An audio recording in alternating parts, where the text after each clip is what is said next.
Olá, sejam muito bem-vindos ao NeuroTalk. Hoje, no nosso NeuroTalk, um convidado mais do que especial abrirá oficialmente a comemoração às atividades da Semana do Cérebro. A Brain Awareness Week, ou Semana do Cérebro, ela acontece a nível mundial, sendo um evento promovido oficialmente pela Dana Foundation, da qual eu sou parceiro. Todos os meses, nós vamos ter uma entrevista com um pesquisador da área de neurociências. O nosso primeiro convidado é o Dr. André Felipe Batista, meu amigo. O Dr. André possui graduação em Biofísica, mestrado e doutorado em Bioquímica Médica, sendo todos pela Universidade Federal do Rio de Janeiro, UFRJ. Seu primeiro pós-doutorado também foi realizado na UFRJ e atualmente ele realiza um segundo pós-doutorado na Harvard Medical School. Dr. André possui experiência em neurobiologia celular e bioquímica, com ênfase no sistema imune, neuroinflamação e disfunção mitocondrial na doença de Alzheimer. Ele já desenvolveu pesquisa investigando os efeitos de um fármaco chamado liraglutida, que é antidiabético, em modelos experimentais da doença de Alzheimer. Agora, o Dr. André está investigando o papel do sistema complemento na atividade sináptica em diferentes modelos da doença de Alzheimer.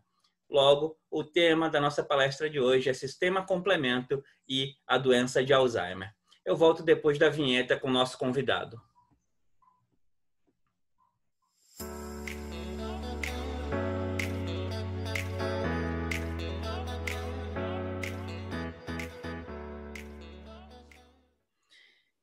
Já estou aqui de volta com o André Batista. O Dr. André vai falar hoje para a gente sobre o sistema complemento e a doença de Alzheimer. E antes da gente começar a sua palestra, eu queria te pedir, André, que você contasse um pouquinho para a gente da sua trajetória, como foi o seu interesse pela ciência, como é que surgiu essa vontade de ser cientista, né? Quais foram os caminhos, os percalços, os obstáculos que você encontrou até chegar onde você está hoje em Harvard, fazendo um pós-doutorado aí, numa das maiores e melhores instituições dentro da área de pesquisa do mundo. Bom, primeiro, obrigado, Ricardo, pelo convite. Ricardo é um grande amigo, então acho que é bom rever os amigos à distância, né? Está aí em Salvador, Ricardo? Você está? Estou em Minas Gerais agora. Minas Gerais, meu Deus. Então eu estou aqui em Boston, né? Agora está fazendo -1, está frio, mas está um dia bonito ali fora. E é um prazer estar aqui para seu convite e a audiência. Bem, a história é contar a história de trás para frente, né? A minha família é pobre, vocês sabem, né? Nada fácil. E a minha irmã, ela estudou teologia na FRJ, e eu sempre tive por incrível que pareça, eu sempre tive na minha escola. E a minha irmã sempre ia lá para minha casa, quando eu morava no Rio, para me ajudar a estudar, eu estudava com ela, para a casa dela, e tal, para ela me ajudar. Minha irmã não tinha graduação, mestrado, doutorado. A minha irmã é a primeira doutora da família, de fato, né? Eu segui só os caminhos dela. E foi graças ao jeito que ela me mostrava que a biologia era legal que eu comecei a me interessar. Inicialmente, em 2004, quando eu fiz meu primeiro vestibular, para 2005, né?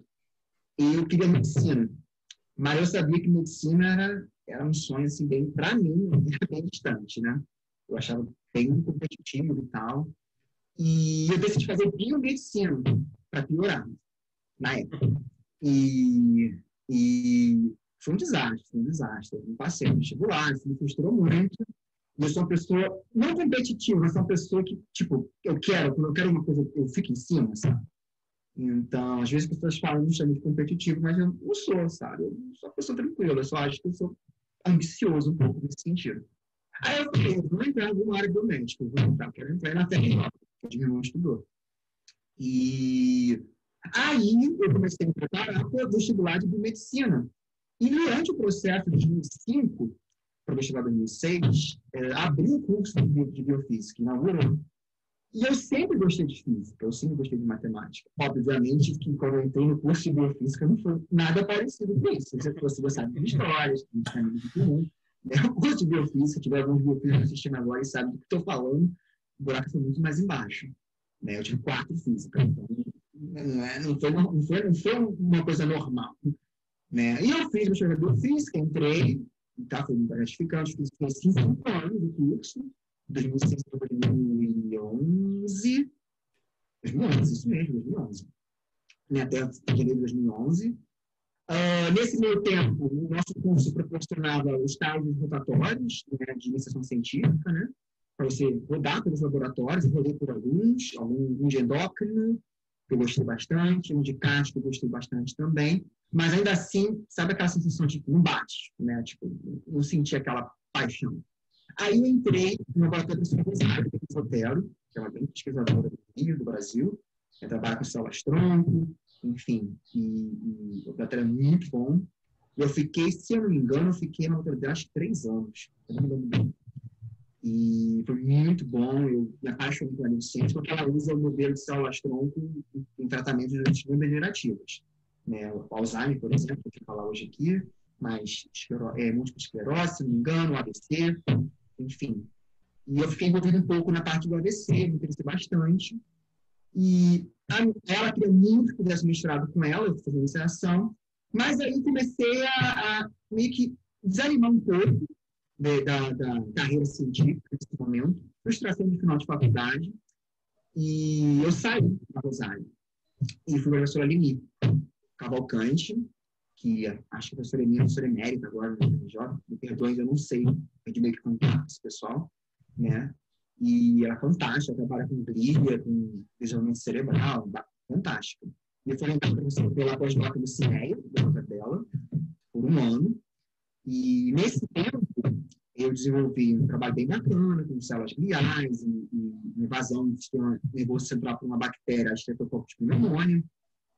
E foi muito bom, foi muito bom. Eu tive uma publicação 1 ano depois, no segundo autor desse paper e tal, de autoria feminina, lá no laboratório Hugo.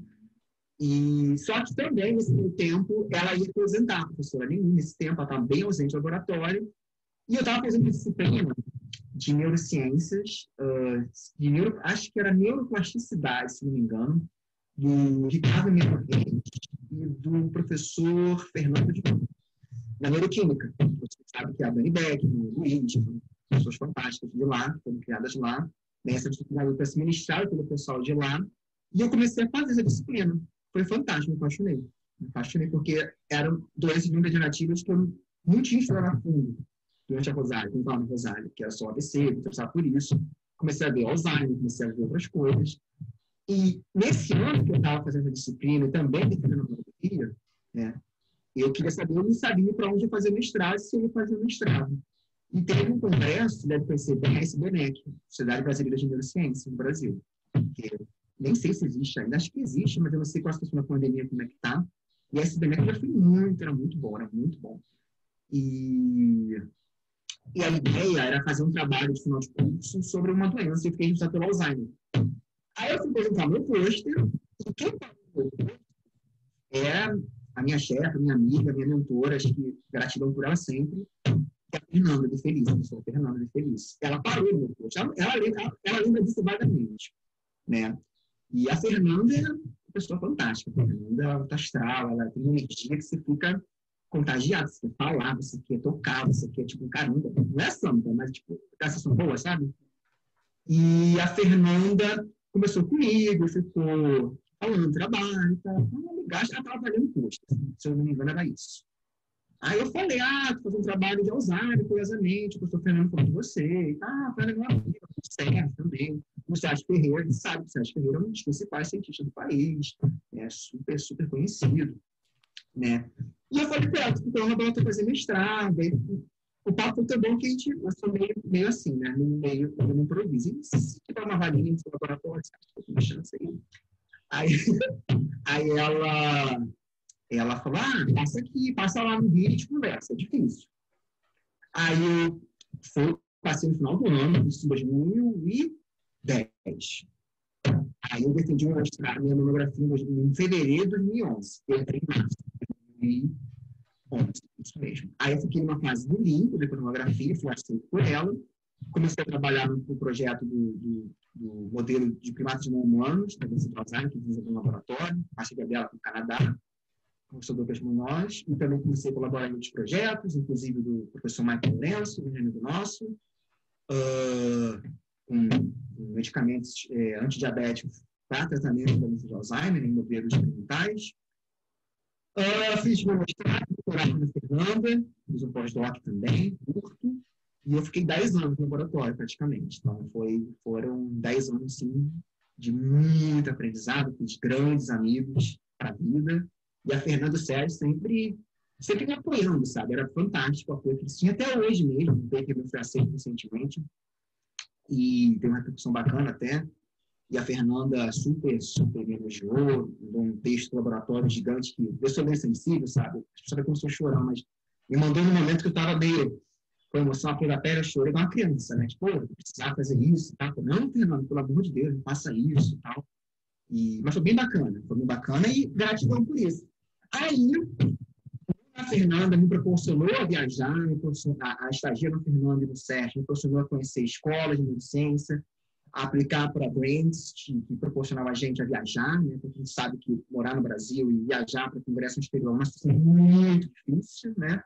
Mais difícil agora com pandemia, com corte em subsídios do governo para financiamento de pesquisa, atualmente, então, tipo, barra pesado. Mas, na minha época, tinha corte, mas bem menos do que agora. Então, tinha, além de receber no Brasil, a gente poderia aplicar aqui fora, era muito bom, ainda pode, mas com a pandemia os congressos são todos virtuais, né, as escolas também. Então, eu comecei a conhecer, entrar em contato e me interessar, tipo, a aplicar para fora, quem sabe depois do meu doutorado e para fora. Eu comecei a almejar isso e eu conheci a professora Cíntia Lemer em 2016, num simpósio da Life Focus Foundation, que era um simpósio, um workshop para pós-docs, doutores, que estavam começando a interessar por grants, para pedir subsídio internacional. Eu porque ter uma ideia, e eu bati um papo com ela, foi bem informal, e falei com ela, pós-doc e tal, isso em 2016. E ela falou, quando você defender seu doutorado, entre em contato comigo, quem sabe a gente conversa. Quem sabe. E ela lembra disso, mais impressionante, ela lembra disso. Depois ela lembra de você, que bom, é importante. Aí, em 2017, eu defendi o doutorado, eu comecei a aplicar para outras coisas, comecei a ver pós-docs. Eu fui aceito com um pós-doc com microquímica, professor da Alemanha, um professor fantástico, que trabalha com microbia e tal, mas eu tinha que escrever uns fellowships com ele, foi um processo meio complicado, porque ele é muito grande, então ele estava bem ausente, ele revisou minhas aplicações faltando uma semana, com emoção, mas gostou, e mandamos para 3 lugares, uma de quase foi aceito, mas aí, nesse meio do caminho, surgiu Boston. Aí surgiu, a Cíntia abriu essa vaga de pós-doc, eu apliquei, fui aceito, por razões pessoais, no momento que eu estava, eu preferi Boston, né? E não me arrependo, foi muito bom vir para cá, foi um processo meio complicado no começo, mas as coisas agora estão fluindo bem, né? E eu vou contar um pouco do que a gente está fazendo aqui. Fantástico, André. Falei bastante, né?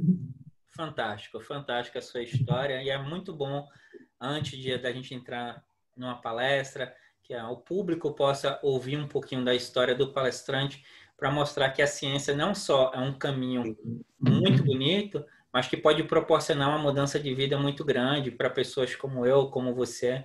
Eu tive o prazer de conviver com o Dr. André por 3 anos aproximadamente, lá no FRJ, aprender um pouquinho lá dentro do laboratório, acompanhar, conversar, se divertir, ter bons momentos com o Dr. André, vou chamar ele aqui de André mesmo, né? Mas o clima do laboratório, que, como você relatou, era algo fantástico, que eu nunca vivi. A harmonia, a amizade entre os alunos, eu, você, Filipinho, Dani Beckman, todo mundo do laboratório, como você já colocou, realmente é algo que nos emociona, acredito até hoje, porque era um grupo muito forte, muito unido e que se empenhava muito para fazer ciência de ponta e de qualidade. Então, foi um privilégio ter sido seu colega, é um privilégio conhecer e ouvir um pouco de sua história e poder estar aqui compartilhando para quem estiver vendo este vídeo. E agora vamos ouvir um pouquinho do que o André, garoto lá do Rio de Janeiro, que saiu de lado para seguir os caminhos da irmã e hoje está em Harvard desenvolvendo pesquisa de ponta a nível mundial tem para falar aí com a gente. Vamos lá, deixa eu compartilhar aqui meu screen, minha tela. Ai. Ricardo, eu brinco que a gente brincava entre a gente no laboratório, que a pessoa que mora fora que começa a trocar as palavras em vez de português, frescura, sabe? A gente até brincava, white people problems. Confesso, é isso mesmo. Tá? Ontem de noite, eu estive destruído no trabalho, eu fiquei, depois da academia, eu fiquei treinando, eu fiquei, caramba, como é que fala isso? Tanto tempo que a gente não fala português, né? Assim, palestra, né? Mas é bom para quebrar, foi bom para desenferrujar. É bom. Dá só um adendo. Obrigado por ter aceitado o convite, André. E realmente é uma grande satisfação te ter aqui. Antes de você iniciar, queria só deixar mais um comunicado aqui. Este é oficialmente, né, o vídeo que é o primeiro vídeo da Semana do Cérebro. São vídeos que nós vamos postar mensalmente em comemoração à Semana do Cérebro. O seu vídeo agora vai ser inaugurando o mês de março, abrindo realmente as comemorações da Semana do Cérebro. E esse projeto do NeuroTalk será um projeto permanente. Todos os meses nós vamos ter algum colega, algum parceiro, algum colaborador, algum professor da área de neuro compartilhando conhecimento aqui com aqueles que queiram assistir. Eu agradeço demais você ter aceitado o convite e quando você quiser começar, fique à vontade. Obrigado de novo, Ricardo. E o prazer é meu. É sempre bom falar com os amigos e assistir. Então, eu vou falar um pouco do que tenho feito aqui no Brigham Young Hospital, que é um hospital afiliado ao Harvard Medical School, da Universidade de Harvard aqui.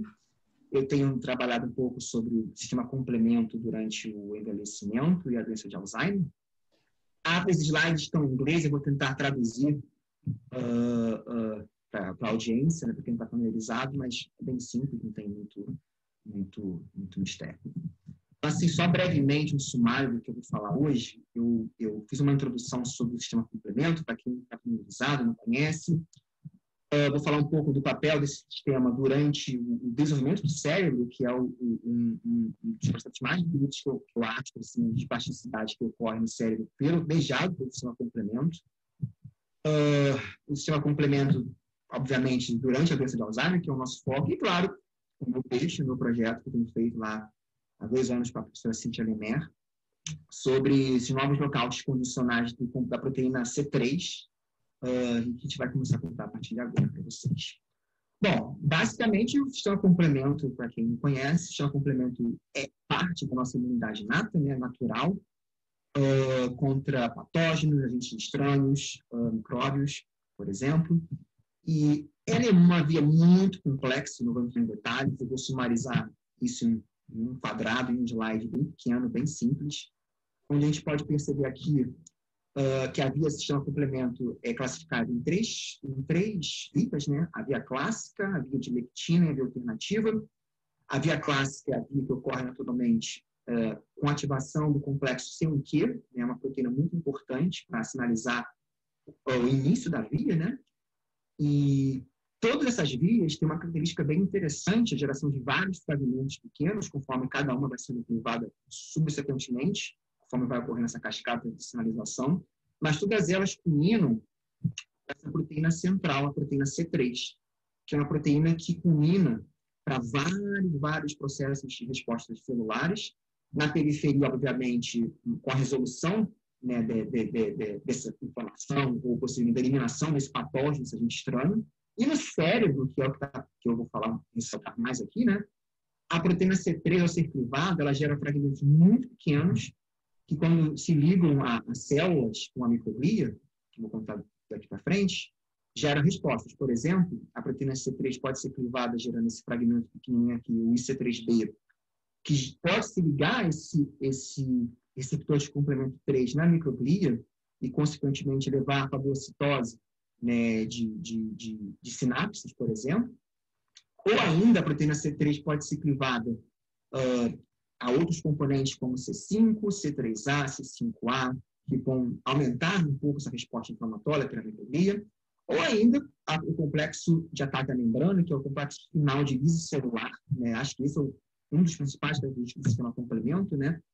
Todas essas proteínas, ao serem clivadas, elas se juntam, vamos dizer assim, para levar à eliminação do patógeno, consequentemente, ali celular.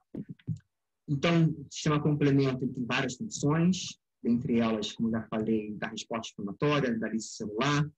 Ele opsoniza, ele marca, né, os antígenos, né, migração celular, morfogênese, regeneração. E, claro, eu botei em azul aqui o desenvolvimento do cérebro, que é o que a gente vai começar a contar agora. Então, o desenvolvimento do cérebro é algo muito, muito fantástico. Assim, uma das coisas mais bonitas que eu acho, que eu já falei.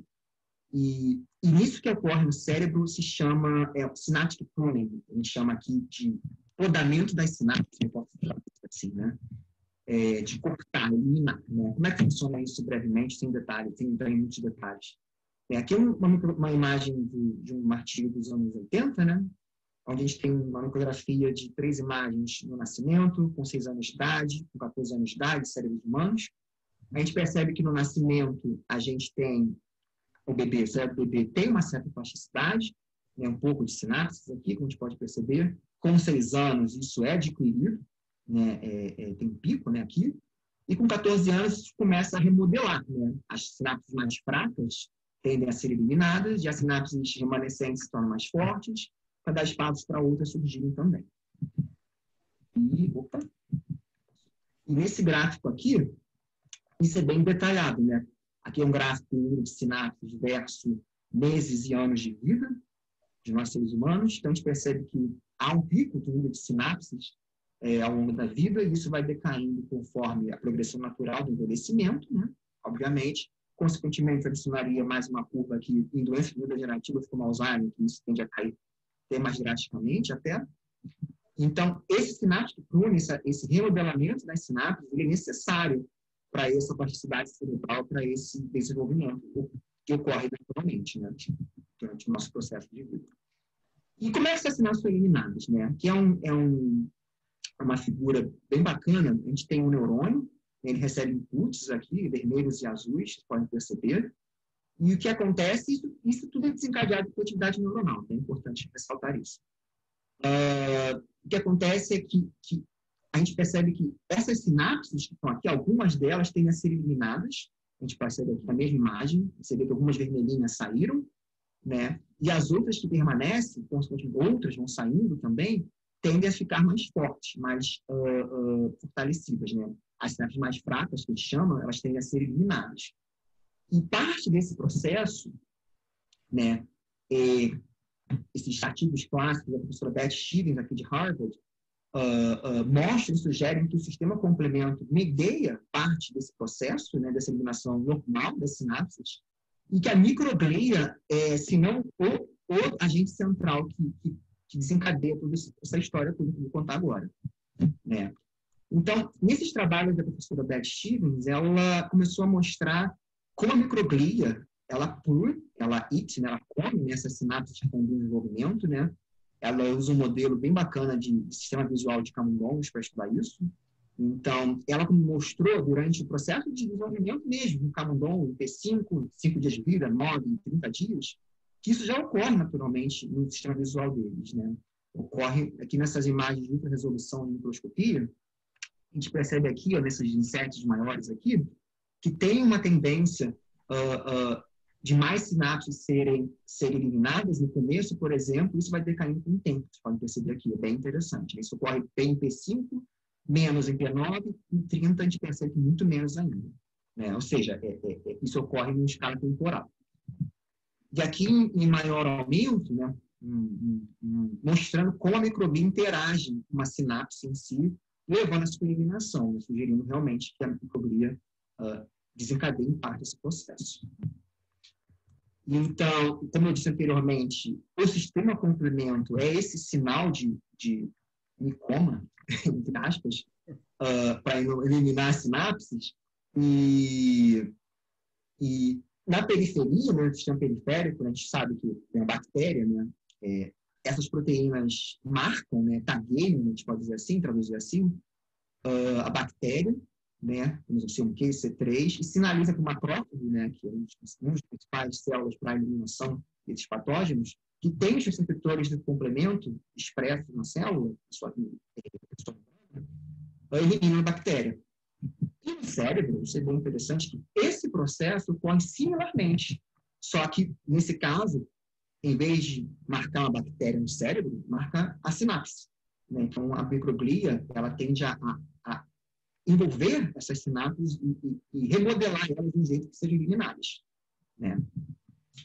E o sistema complemento, né, além do seu papel no desenvolvimento do cérebro, ele tem um papel em diversas outras doenças, como a doença de Parkinson, como o estresse pós-traumático, o AVC, a obesidade, esclerose múltipla. E, claro, né, fazendo aqui, no momento que a gente está vivendo de pandemia, né, tem uma série de estudos mostrando o papel do sistema complemento na Covid-19, na asma, na pneumonia. E, claro, na doença de Alzheimer, que é o que a gente vai focar aqui hoje, na minha apresentação.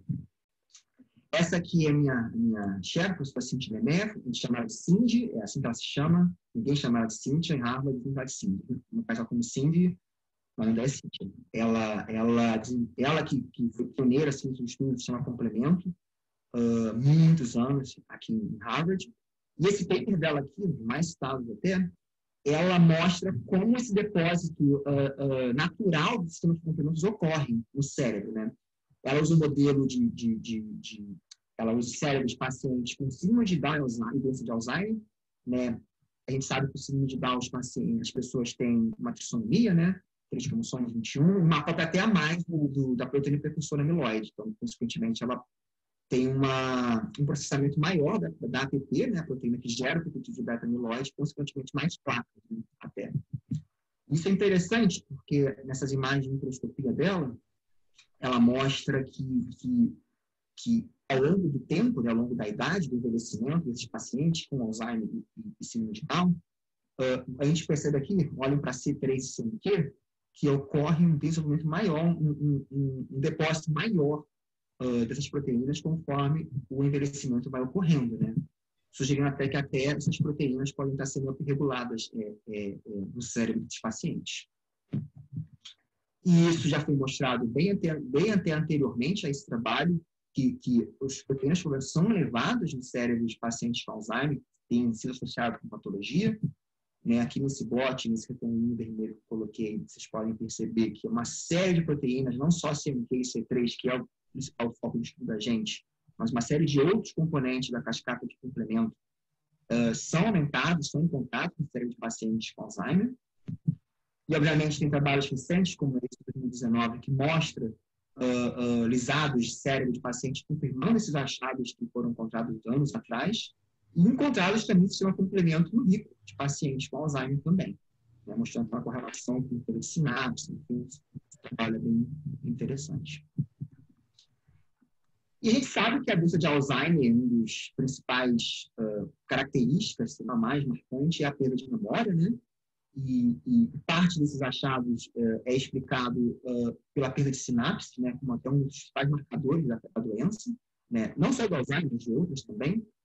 E o que a gente acredita, né? A teoria que a gente acredita, né? De toda essa história que eu estou contando, é que ocorre durante o desenvolvimento uma eliminação natural das sinapses, né?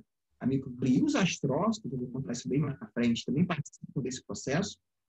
Então, essas sinapses, as mais fracas, né, tendem a ser eliminadas. Consequentemente, estruturas mais maduras, mais estáveis, no nosso cérebro maduro, tendem a se fortalecer, né, ficarem mais fortes, né, e permanecer. Mas, entretanto, durante a doença neurodegenerativa, uma doença neurodegenerativa como Alzheimer, esse processo que ocorria inicialmente é exacerbadamente ativado.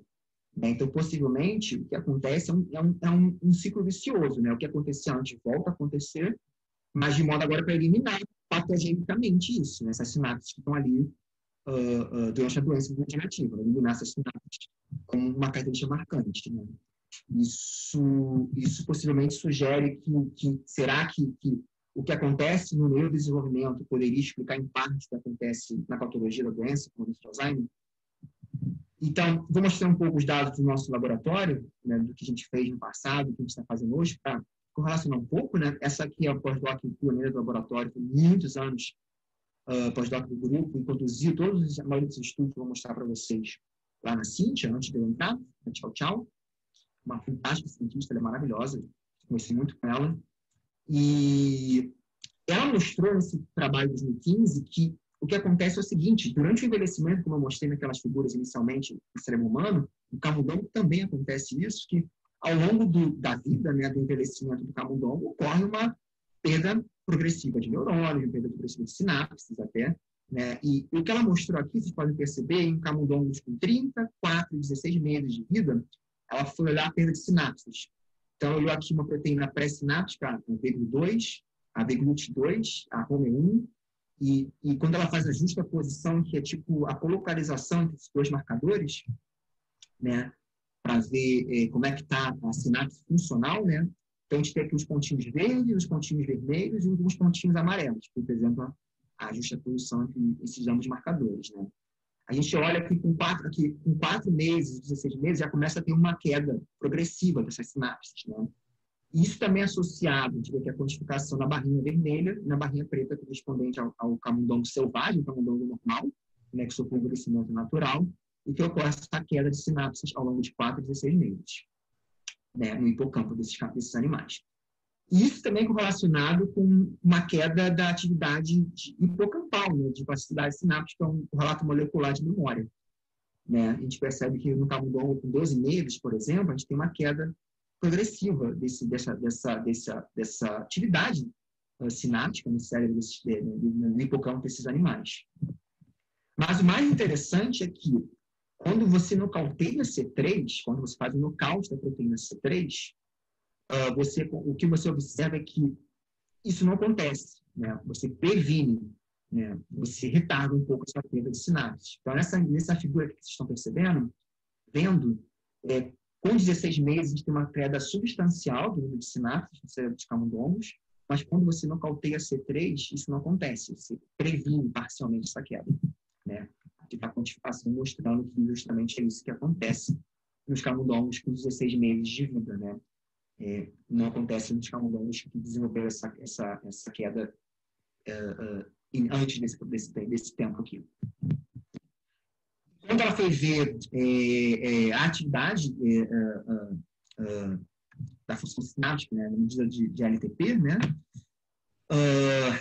ela percebe que em 12 meses de idade do camundongo, quando você nocauteia C3, a gente percebe uma melhora dessa função sináptica que já tinha sido afetada, né, pelo envelhecimento, e ocorre uma melhora significativa até, né?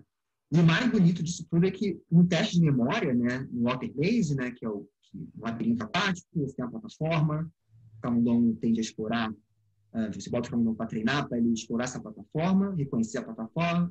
No dia seguinte do treino, depois de um tempo de testes, de treino, né, no dia do teste, você troca essa plataforma de lugar, e esse camundongo cognitivamente normal tende a achar a plataforma mais rápido, e o camundongo que tem um déficit cognitivo menos tempo. Mais tempo, desculpa. E o que ela mostrou que o camundongo que tem um nocaute para C3, o camundongo idoso, com 12 meses, tende a explorar muito mais rápido, encontrar muito mais rápido a plataforma do que o camundongo selvagem, né? Sugerindo, então, que essa proteína C3 ela tem um processo importante no envelhecimento para proteger contra essa perda de sinapse que acontece e obviamente, contra o declínio cognitivo, né? A próxima parte dessa história começou com a Beth Shields e Paciente, né, um artigo fantástico na Science, publicado em 2016, a gente vai ver agora no Social Pay, onde ela começa a mostrar, sugerir se essas proteínas complementos, se você começa a nocautear elas antes das placas desenvolverem nos modelos de Alzheimer, de camundongos para doença de Alzheimer, o que acontece, né?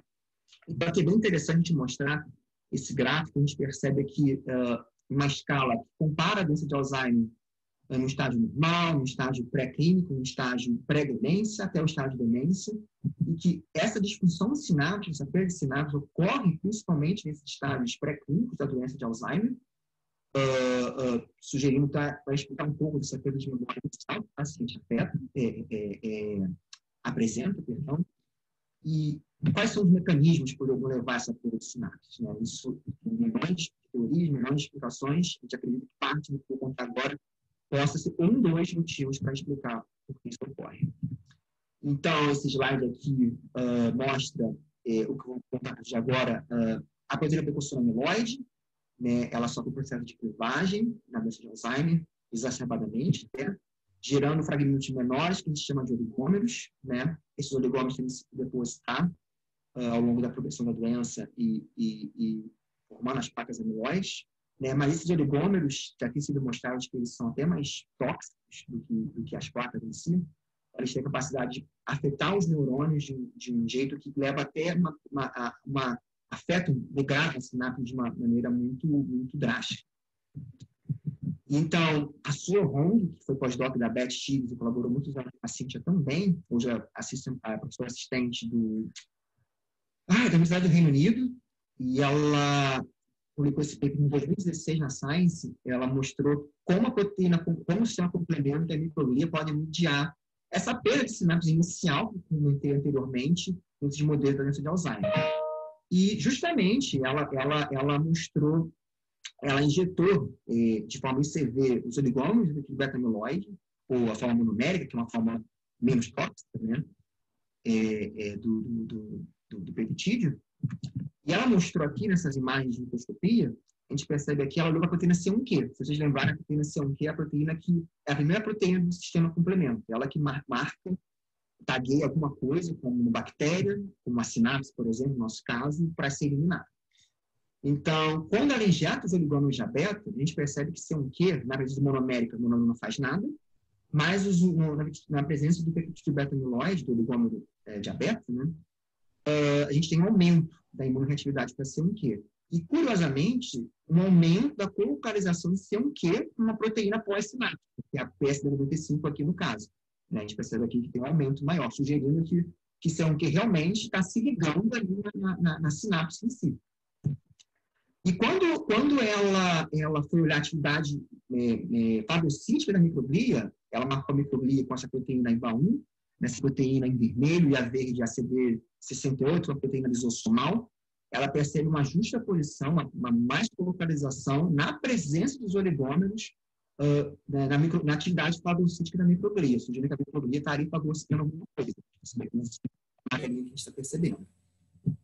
Né? Sugerindo, então, que esses oligômeros induzem essa perda de sinapses e, consequentemente, aumentando essa atividade fagocítica da microglia. E como é que isso acontece, né?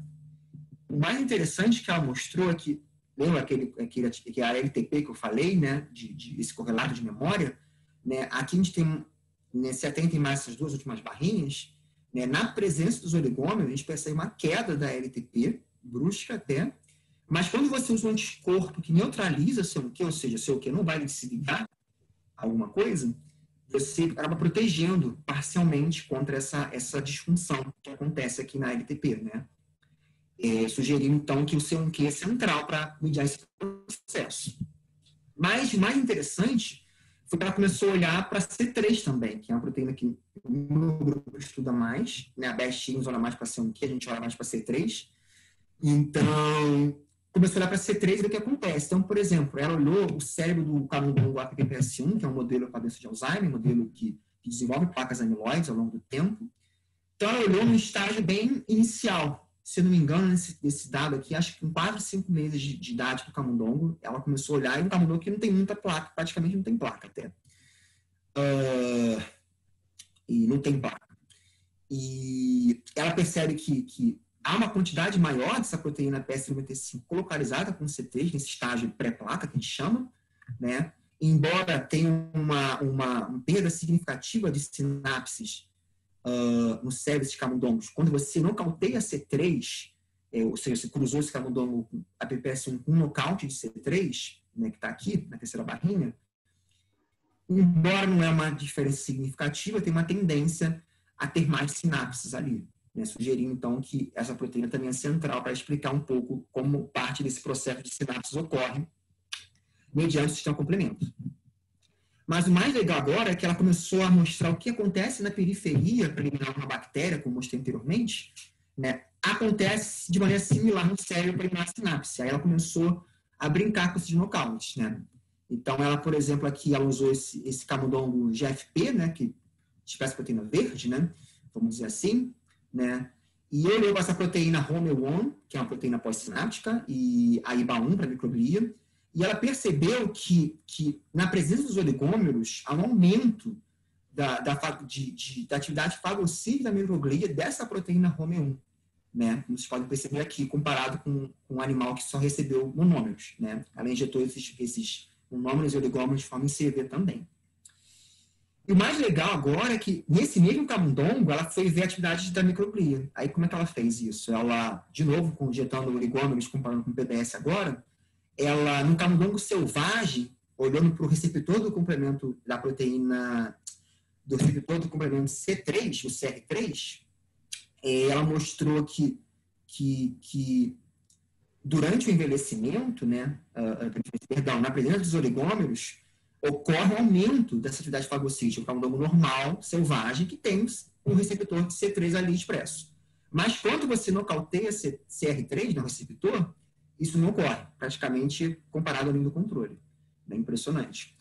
E isso é mais demonstrado ainda na perda de sinapses, né? O camundongo normal tem a perda de sinapses aqui, mas não ocorre também, isso não ocorre quando você nocauteia o receptor, sugerindo que o receptor é essencial para esse processo acontecer.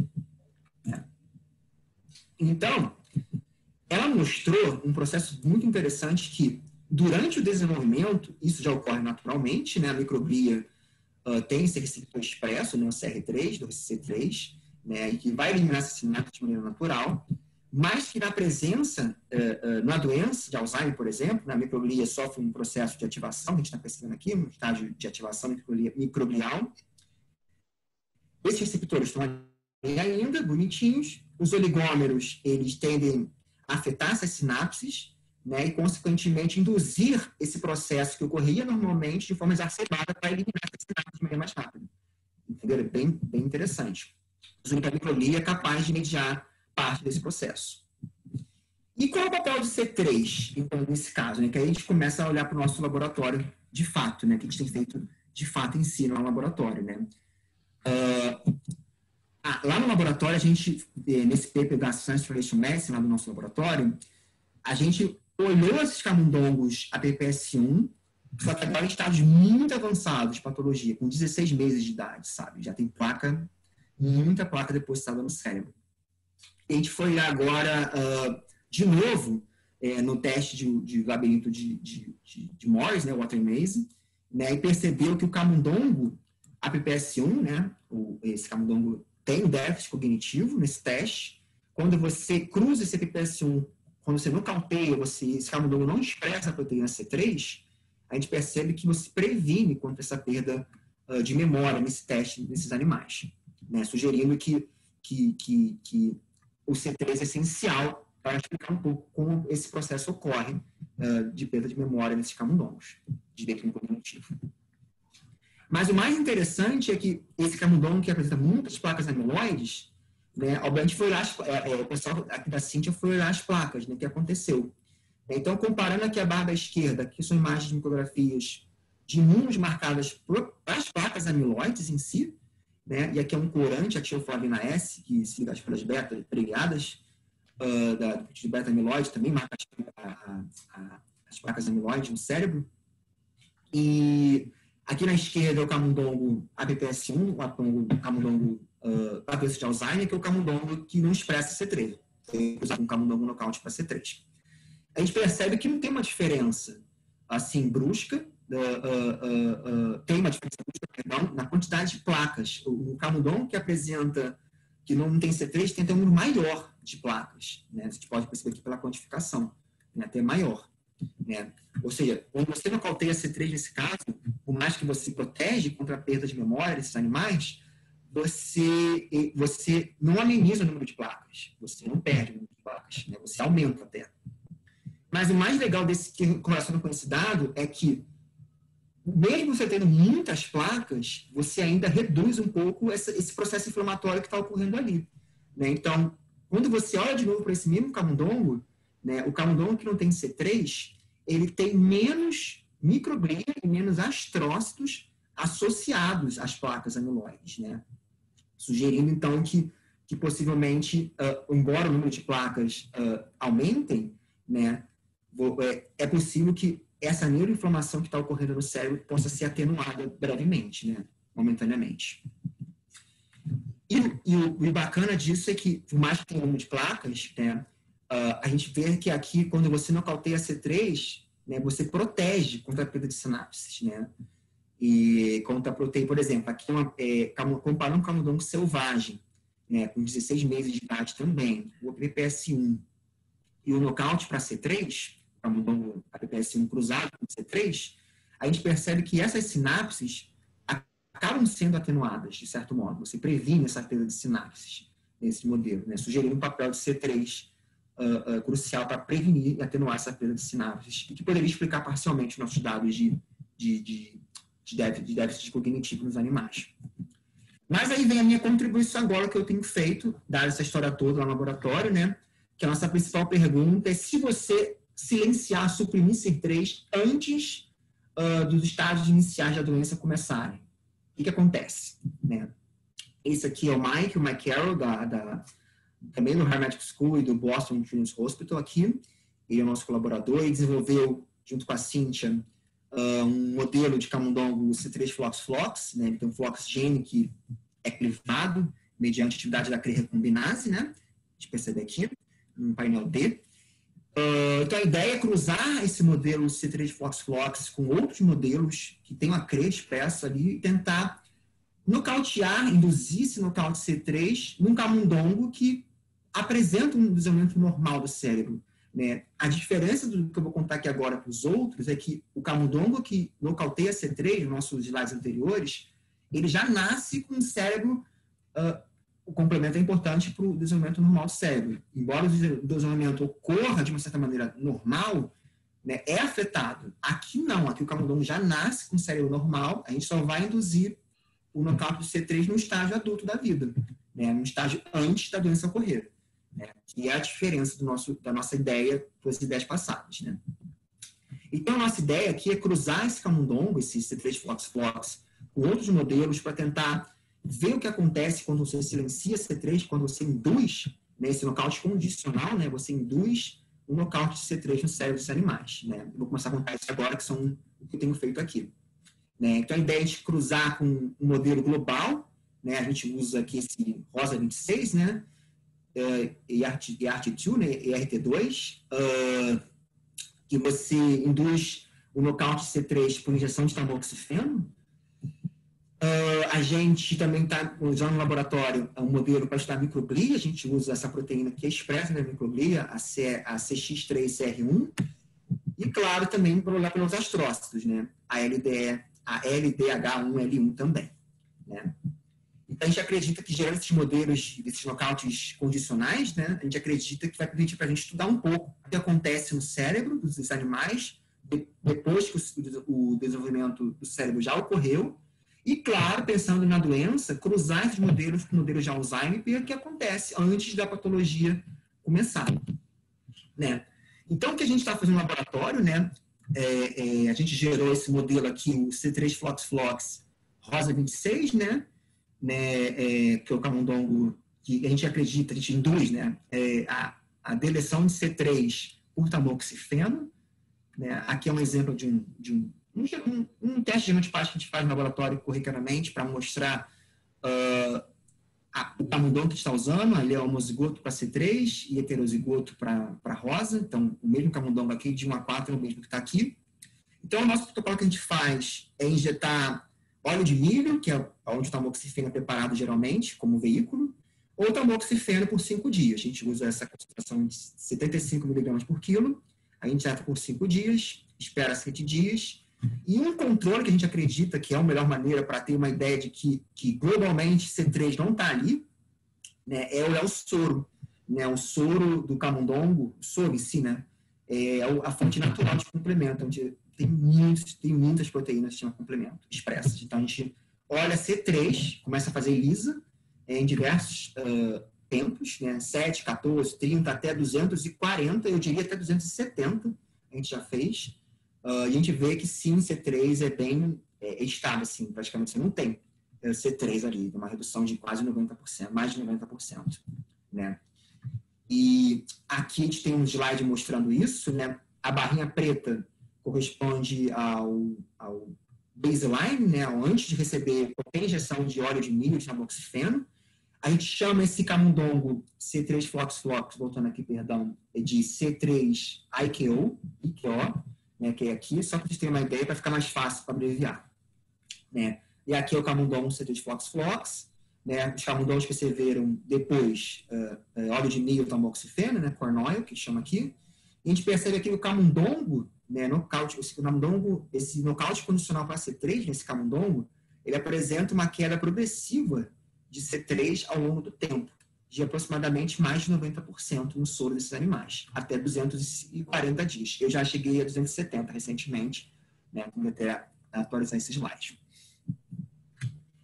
E o mais interessante, esses camundongos que eu mostrei, eles foram injetados com tamoxifeno entre, se eu não me engano, entre 2 a 4 meses de idade, exatamente. E foi agora, quase um ano depois, o que acontece. Né? Vocês lembram que eu mostrei anteriormente que quando nocauteia C3 com 16 meses de vida no camundongo, você protege contra o déficit cognitivo. Então a gente foi olhar nisso também. O que acontece agora? Será que esse um ano que a gente deletou C3, será que protegeu contra o prejuízo de memória nesses animais? E então a gente foi olhar esses camundongos, eles estão aqui agora, já estavam, né? Com 16 e 19 meses de vida. A gente foi olhar alguns testes de memória clássicos, né? Aqui, por exemplo, a gente foi lá esse Spatial Knowledge Waymaze, né? O labirinto de Waymaze, né? Onde no treino, né, o camundongo é colocado, a gente bloqueia um dos braços desse teste, esse labirinto Y, a gente coloca o camundongo num dos braços abertos, né? Ele tenta explorar, ele vai explorar esse braço que está aberto. E quando você remove um dos blocos, a gente espera que o camundongo cognitivamente normal vai ver que é uma novidade para ele, vai se interessar mais por isso aqui, pelo braço que está aberto agora, e explorar mais. Então, a gente foi olhar que a percentagem de tempo que o animal passou nesse braço aberto, né, que não estava mais bloqueado, a gente percebe que tem uma tendência no camundongo que foi nocaute para C3, aqui tanto os machos e fêmeas, a gente olha vermelhinho corresponde às fêmeas, os pontinhos pretos aos machos, né, a gente percebe que comparado com o camundongo nocaute, que recebeu óleo de milho, não, corn oil, ele apresenta uma melhora significativa na memória, embora não é significativa a tendência, né, o P de 0,07, né, mas o mais interessante, quando você compara com o camundongo Flox, controle para a gente percebe que tem uma melhora significativa, assim, nesse prejuízo, nesse teste cognitivo. Né? A gente não viu nenhuma diferença no tempo, na distância, né, que ele passa, no tempo, na velocidade de distância que ele passa nesse braço que está desbloqueado. Mas o mais interessante foi a gente foi ver os testes clássicos de reconhecimento de objetos, né, para avaliar como é que estava a memória desses animais também.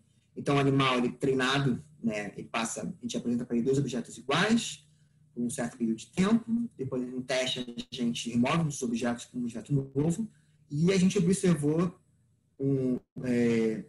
que os animais tendem a passar mais tempo explorando o objeto novo, ou seja, o animal que não apresenta C3, é uma redução significativa de C3, ele tende a ter uma melhor performance cognitiva nesse teste, comparado com o animal que recebeu só o óleo de milho, né, o controle, o corn oil, tanto machos e fêmeas aqui. A gente também confirmou isso em outro teste, né, o teste de localização de objetos, né, a gente é o mesmo princípio, um novo objeto para ele, entretanto, a gente move o objeto para um lugar mais distante, né, na diagonal. E a gente percebe também que os animais tendem a ter uma melhora substancial nesse teste, né? A gente agora, esse experimento finalizado tem 1 mês e meio, né? Como vocês perceberam, eu esperei 1 ano para fazer isso, né? É um método bem complicado nesse sentido de tempo.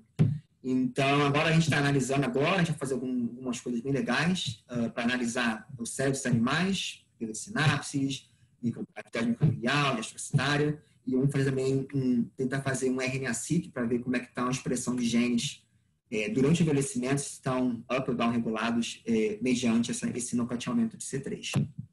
Mas a gente olhou inicialmente uma coorte preliminar, como é que estava, para confirmar, né? A gente não olhou ainda nesse nossa big coorte que eu mostrei anteriormente para vocês, como é que está o C3 no cérebro, a gente não sabe, esperamos que esteja reduzido, Mas a gente já fez numa coorte pequena, analisamos a expressão de C3 e outros genes 60 e 150 dias pós a injeção de tamoxifeno. Então, a barrinha azul é o animal com o nocaute condicional que recebeu o óleo de milho, a barrinha vermelha que recebeu tamoxifeno. A gente está olhando aqui o cérebro desses animais, né? E o interessante é que vocês olhem aqui, C1Q está upregulado aqui, tem um aumento da expressão de C1Q com 60 dias, o que a gente não vê com 150, então isso é momentaneamente.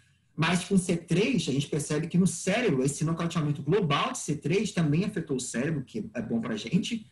Então, o nocauteamento global de C3 reduziu a expressão de C3 tanto em 60 quanto 150 dias pós-tamoxifeno. A gente não sabe com um ano o que aconteceu, a gente vai analisar isso agora.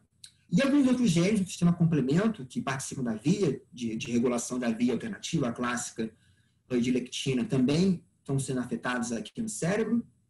Né? O mais interessante, por 150 dias, embora a gente olhou o cérebro em si como um todo, né, a gente foi olhar alguns fatores que são envolvidos na homeostase microglial, que eu vou contar mais para frente, e todos eles têm uma redução na expressão. A gente não olhou a microglia, mas no cérebro isso está diminuindo, a gente não sabe por quê, pelo menos nesse tempo aqui. A gente vai analisar isso em breve, um ano depois, para ver se isso permanece ou o que acontece.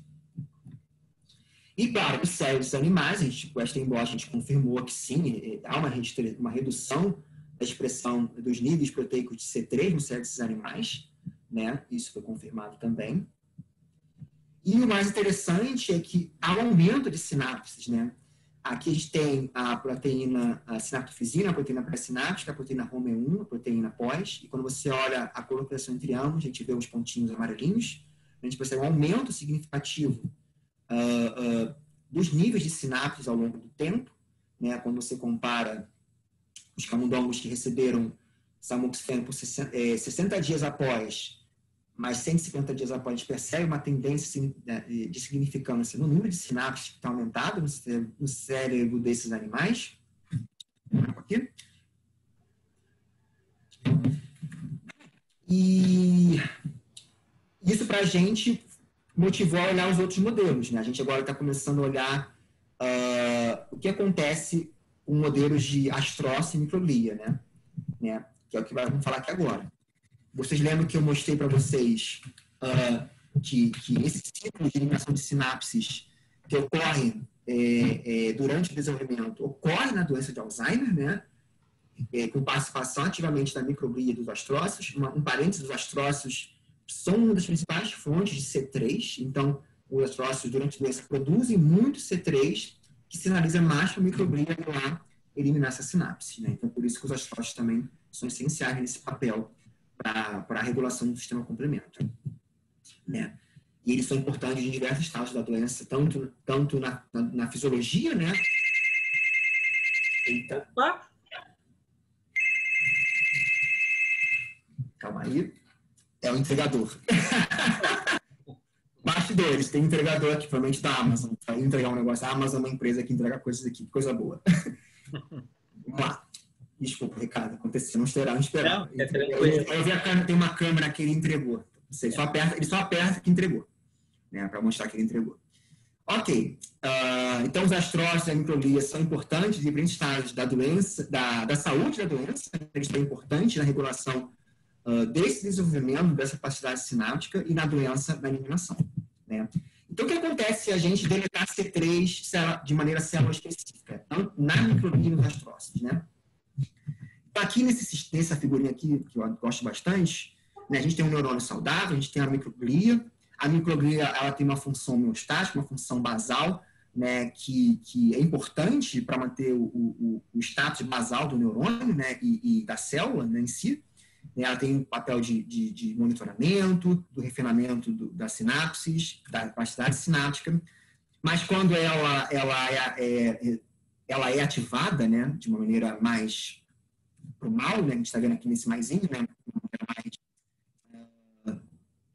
nesse menuzinho, desculpa, quando ela perde essa homeostase, ela perde essa atividade homeostática, ela tende a levar a essa eliminação excessiva de sinapses ou a induzir uma série de outros fatores, como a inflamação, né? Então, se você nocauteia C3, será que você afeta a saúde, a microglia em si, essa atividade homeostática da microglia, né? Então, a gente cruzou esse modelo, esse FOX com esse modelo de microglia, né? Esse camundongo CX3CR1, que expressa recombinase, então a gente aposta no tamoxifeno, você deleta C3, a gente acredita aqui na microglia, né?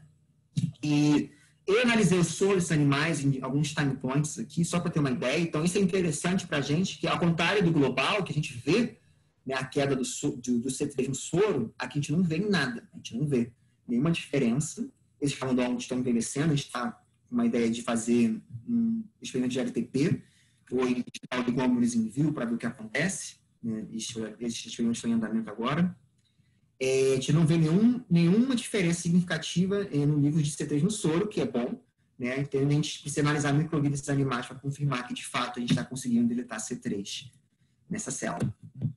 Mas os astrócitos também têm um papel importante, né? Aqui é o Shane Liddell, ele é um cientista fantástico da Anna University. Ele que mostrou que os astrócitos são a principal fonte de C3 no nosso cérebro, né? Ele que produz, assim, exacerbadamente até, né? De maneira significativa, né? A microglia até menos, mas quando a microglia está ativada, ela produz mais também.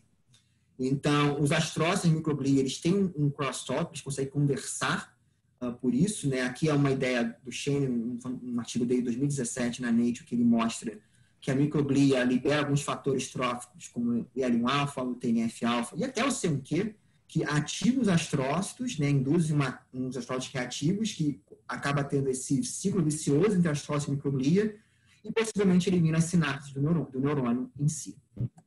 Né? Então, a nossa ideia é cruzar esses camundongos, eles FOX com esse modelo de astrócito, esse ALDH1L1, né, a proteína astrocitária. Então, a ideia é deletar esse C3 nos astrócitos, né? A gente acredita que, vamos tentar entender um pouco como os astrócitos podem participar desse processo. Eu analisei o soro desses animais, então vocês percebem aqui que não tem diferença significativa entre os grupos, né, pelo menos 14 dias depois de injeção de tamoxifeno. Então, ainda não olhei os astrócitos, que não estão vivos, a gente ainda está em processo de análise. Né? Então, assim, o que a gente está pensando em fazer agora no laboratório, vamos fazendo, a gente vai cruzar pelo menos agora o global, que é o que a gente tem uma ideia melhor, que sim, a gente vê redução da expressão de C3 no cérebro, a gente vai confirmar na outra agora, a nível de RNA e proteína. A gente vai cruzar esse nosso nocaute condicional com modelos de Alzheimer, de tau, de A-beta, e deletar C3 antes da patologia começar, 2, 3 meses antes, 3 meses de idade, e olhar um ano depois, o que acontece, né, para ver se protegeu, se tem uma melhora ou não. A gente vai usar como modelo de A-beta esses modelos NOC15, que são bem novos, expressam até muito mais A-beta, desenvolve placas até um estágio, acho que com 12 meses, com 4 meses de desenvolve placa amiloide no cérebro. Né? Então, a ideia é a gente olhar isso antes disso, olhar com 2 meses e ver um ano depois o que acontece, né? Induzir essa deleção global de C3 antes desses depósitos de placa ocorrerem. Também a gente vai olhar em modelos de tau, né? A gente está agora para esperar esses camundongos chegarem para cruzar com o nosso nocaute condicional global. Né?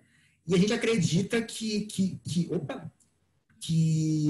esses modelos vão ser interessantes para endereçar não só a doença de Alzheimer, mas como outras doenças, né? A proteína C3 e o sistema de complemento, como mostrei no slide, é envolvido em outras doenças.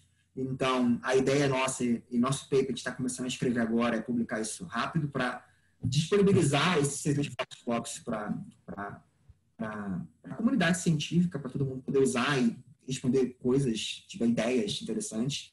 Está disponível para compra, porque para esse camundongo estar disponível, a gente precisa publicar o artigo.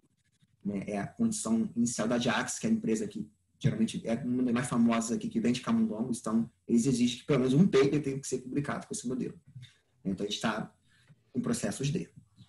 Né? Então, como eu mostrei, nas futuras direções do projeto é cruzar esses camundongos nocautes condicionados com modelos da doença de Alzheimer para ver isso.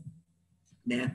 A gente está pensando em tentar ver se cruza esses modelos de microglia astrócito, depois de confirmar que há uma redução de expressão de C3 na microglia dos astrócitos, né? A gente vai fazer isso em breve, cruzar esses modelos de Alzheimer, porque a gente vai ter uma resposta célula específica também, né? Sem entender como essas vias, em detrimento dos efeitos de C3 no hipocampo, poderia afetar o envelhecimento e induzir essa neurodegeneração no Alzheimer também, né?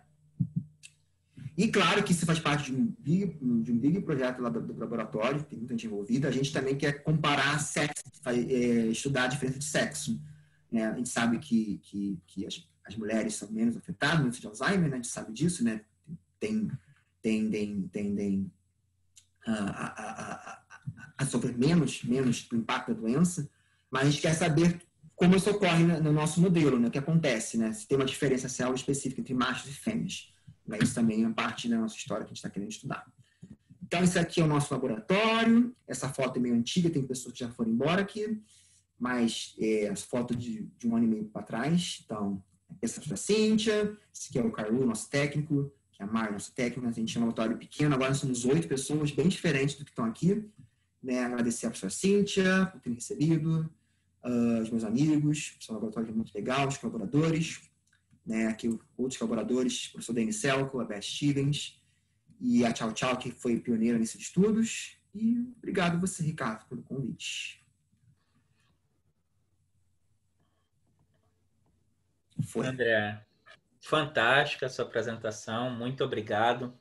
Antes de fazer qualquer pergunta para ti, agradecer realmente você ter aceitado o convite. Assim, os seus dados são fantásticos, os dados anteriores também do grupo aí do seu laboratório são lindos. É um trabalho muito caro, né? Gerar tantas linhas nocaute e hercúleo, né? Realmente árduo, porque a gente que está na pesquisa, a gente sabe o quanto é difícil às vezes a gente fazer uma comparação de 7, 14 e 21 dias.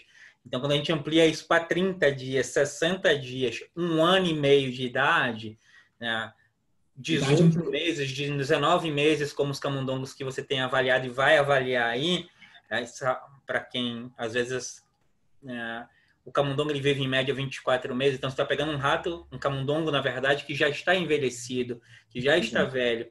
E se ele é nocaute, a chance de você ter uma mortalidade é mais alta ainda, porque ele já é nocaute, um APPPS1, né? A chance dele ter uma mortalidade é mais alta, então o que torna o trabalho mais difícil, extremamente trabalhoso, esperar o camundongo envelhecer, cuidar bem para não deixar ele morrer, para você ver os seus resultados lá na frente. Então, parabéns, porque é um trabalho realmente gigantesco aí que vocês vêm tendo aí no laboratório. Agora, uma ideia fantástica e que dá N possibilidades, né? Como você falou, o modelo estando pronto e vocês colocando ele no mercado, vocês falaram que você comentou que vocês ainda vão fazer a pesquisa para ver as diferenças de sexo. Então, como seria a diferença, por exemplo, exercício físico aplicado? Então, tem inúmeras possibilidades, né, quando esse modelo já estiver disponível aí.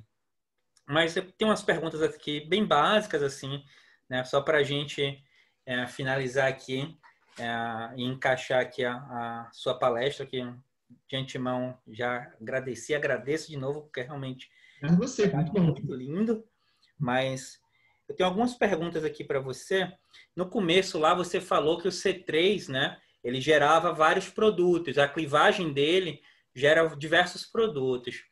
No seu laboratório, existem papers que mostram que existe algum produto específico que seja mais, digamos assim, danoso à microglia, que favoreça a mudança da sua morfologia e torne-a mais fagocítica, mais danosa à sinapse? Então, se você botar aqui, deixa eu fechar aqui a telinha. A gente vai direto no slide, né? Deixa eu lá, mais fácil assim. Se você olhar aqui, olha, eu falei dele, é o IC3B. Olha aqui, ó. O C3, quando ele é clivado, ele gera o IC3B.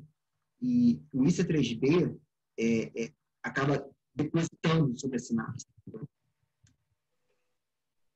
Então, mas não necessariamente é ele que favorece a microglia se tornar ativada. Né? Acho que se foi isso que eu entendi, não é ele que favorece, ele só sinaliza para ela, olha, tem aqui. Isso. Entendeu? Porque aí ficaria a dúvida se seria o C3 ou o produto, assim, isso, que desenvolveria esse maior papel. Exatamente. Deixa eu te fazer mais uma pergunta, André. Você mostrou muitos dados no hipocampo. E aí, quando você mostrou os testes comportamentais, eu vi que tinha a melhora com o uso do tamoxifeno lá, tanto na memória cortical quanto na memória espacial. Existem dados de córtex pré-frontal, de amígdala, de outras áreas do hipocampo aí do seu lab? Ainda não, Ricardo, ainda não. A ideia desse experimento inicial era a gente ver algumas tarefas comportamentais, bem básica. A gente não programou nenhum 7, porque primeiro o grupo era muito pequeno, 7, 8 animais por tratamento genótipo. Então, a gente ficou com medo de fazer muitos comportamentos, bateria de comportamentos dos animais, e eles, sei lá, não perderam interesse, meio como você mesmo falou, são idosos, né? Sim. A gente optou por 3 nesse momento, a gente escolheu esses 3. Né? Bom, não olhei, tipo, o medo condicionado ao contexto, a gente não chegou a olhar. Primeiro porque, para fazer o que acontece no nosso departamento, a gente tem uma facility de comportamento, que é pequena, então a gente teria que ir para o Harvard Medical School. Então eu teria que levar os camundongos e fazer quarentena, 40 dias lá, para aí sim usar a Big Facility. Então a Cíntia não quis correr esse risco de camundongo morrer, que estava velhinho já, né? Então, vamos fazer aqui o basicão mesmo, RO, o Inase, e vamos ver o que dá. Né? Mas quando vocês fizeram... Mas acho que sim, é interessante vão ser fantásticos, né? Sim, a gente tem que olhar assim, tá na lista, meio do contexto, o labirinto de Morse, que realmente ficou faltando, a gente precisa fazer, né? Com certeza eu concordo com você, são coisas que estão na nossa lista de prioridades. Vai deixar assim, vai botar em outro nível, porque se for só o nocaute do hipocampo que favorece a melhora da expressão das proteínas pré e pós-sinápticas, então não necessariamente a memória cortical está sendo abalada pela expressão da C3, e sim por consequências dessa expressão, que podem ser muito do que a gente já viu em outros trabalhos, como aumento de BDNF, aumento de PKA, aumento de CREB ou diminuição dessas proteínas. Então, acho que você vai ter dados assim muito lindos, realmente, muito fantásticos. Verdade, a gente está até lembrando aqui, não mostrei os dados do laboratório, se você for lá os papers lá, você vê, a Cíntia mostrou, tchau, em 2017, 2015, não lembro agora qual ano foi, que quando você não vai ter C3, tem uma melhora de atividade de PKA, tem uma melhora de ativação de CREB, né, de TRKB. Então, assim, são coisas que a gente vai olhar. Certamente, nesse grupo de 16 a 19 meses, eu vou começar a olhar por plot essas vídeos, para brincar um pouquinho no mecanismo, né? A gente tem uma reunião agora com o colaborador para ver o que a gente vai fazer com o cérebro. Então, eu estou parado, assim, não faço nada até a gente decidir o que vai fazer. Como deu algum dado interessante, a gente está esperando bater o martelo. Mas, certamente, suas sugestões estão lá, sim, as sugestões estão na lista. Você comentou, André, do CXCR3, né? E do nocaute, do cruzamento, enfim. Mas existem dados aí do lab que vocês têm olhado o ligante e não o receptor, para ver se o ligante permanece com a expressão inalterada e a alteração só é no receptor, lá na microglia? Isso é uma boa pergunta, não. Isso também abre até outro questionamento, a gente não chegou a olhar ainda. Mas, porque esse camundongo tem um debate nele, porque a gente sabe que ele não é estritamente microglial, né? Ele também acaba pegando, né, um pouquinho de macrófago e tal. Que é até bom também, a gente fala que não acha ruim, não. Mas, recentemente, se não ver um camundongo, tipicamente, exclusivamente, que você vai almejar, que é o TMEN 119, TMEN 119, que é uma proteína estritamente microglial, né, um dos marcadores clássicos que não tem usado agora na literatura, além do IBA1. E esse camundongo, eu sugeri isso para a Cíntia, ela super se animou, mas ela prefere começar com esse primeiro, porque mais um camundongo, mais um cruzamento, mais dinheiro. Então a gente ficou meio assim, vamos ver primeiro o que vai dar nisso, mas vamos pensar assim, esse camundongo, que acho que é o camundongo ideal para responder a nossa pergunta, sem dar margem para isso, ligante, mas você está falando de microglia mesmo? É microglia mesmo? Tenho certeza. No nocauteou só outras coisas, não é a resposta, é uma resposta secundária, isso a gente não sabe nada, porque ainda está em andamento. Show de bola, André. Uma última pergunta aqui para a gente fechar, para o vídeo não ficar muito extenso. E aí, se você, como a gente conversou no começo, puder participar lá no chat no dia, claro, as pessoas podem ir lá perguntando. Eu não deixar esse vídeo muito extenso também. Mas eu queria saber de você o seguinte, você apresentou aqui nos dados finais que o tamoxifeno né, favorecia o aumento da expressão de proteínas pré-sinápticas. Nos dados lá atrás, do começo, acho que da Tchau Tchau, você tinha mostrado o aumento de expressão de PSD95 no outro modelo. Nesse modelo que você utilizou o tamoxifeno, você chegou a olhar PSD95? Houve aumento de expressão de proteína Então, pós-sináptica? eu estou analisando isso agora. Boa pergunta. A gente fez, eu fiz mais. Aí esse foi o nosso primeiro dado de sinapse, então eu fiz dois experimentos, dois novos. Eu fiz para VGLUT2 e GLUT1 e fiz para sinaptizina PSD95, que é o que eu trabalho há milênios, né? Até fiquei falando, meu Deus, vou voltar a fazer isso de novo. Né? Então, no microscópio parece que aumenta, parece, mas eu acho que só vou te dar a resposta quando quantificar, posso dar a resposta depois. Estou quantificando, mas estou adquirindo o microscópio. André, eu vou agradecer demais assim, a sua presença, a sua palestra. Os dados são fantásticos, o seu trabalho é fantástico e você sabe da admiração que eu tenho por você, por todos os nossos colegas lá da UFRJ, amigos, professores, o carinho que eu tenho de ter podido conviver e compartilhar com vocês. É um período que foi muito especial de minha vida. E ver o seu trabalho, ver o quanto você batalhou e hoje está em Harvard é sensacional, é algo indescritível para mim. E fico muito feliz mesmo de ver o sucesso dos meus amigos. Então, agradeço demais. Quiser deixar uma mensagem aí para eu encerrar aqui a nossa gravação para o público que está assistindo, fique à vontade. Muito obrigado pelo convite, pelas palavras, pelo momento, foi muito bom. Espero que você tenha entendido. Eu deixei meu e-mail na minha primeira slide. Acho que quando você for divulgar, você pode ressaltar isso, pode entrar em contato comigo. Vai ser um prazer responder. A Cintia ficou super feliz. Eu perguntei para ela se poderia mostrar esses dados. Ela falou, não, pode mostrar tudo que você quiser, à vontade. Fique à vontade. Ela super feliz, disse que é importante, sim, divulgação científica. A Cintia tem uma coisa que eu gosto muito, que ela não esconde o jogo. Ela não falou, você pode ir em qualquer congresso, em qualquer escola, mostrar o que você quiser no laboratório. Só me avise. Então tá bom. E é isso, eu fiquei muito feliz pelo convite e estamos aí. Tá show, André. Muito obrigado. Um grande abraço. E encerramos aqui, então, nosso primeiro NeuroTalk, né, dando início às comemorações da Semana do Cérebro e pretendemos, como eu disse, tornar um evento permanente. E muito obrigado, porque foi assim sensacional o nosso primeiro encontro, a nossa primeira palestra aqui na Semana do Cérebro. Grande abraço, André.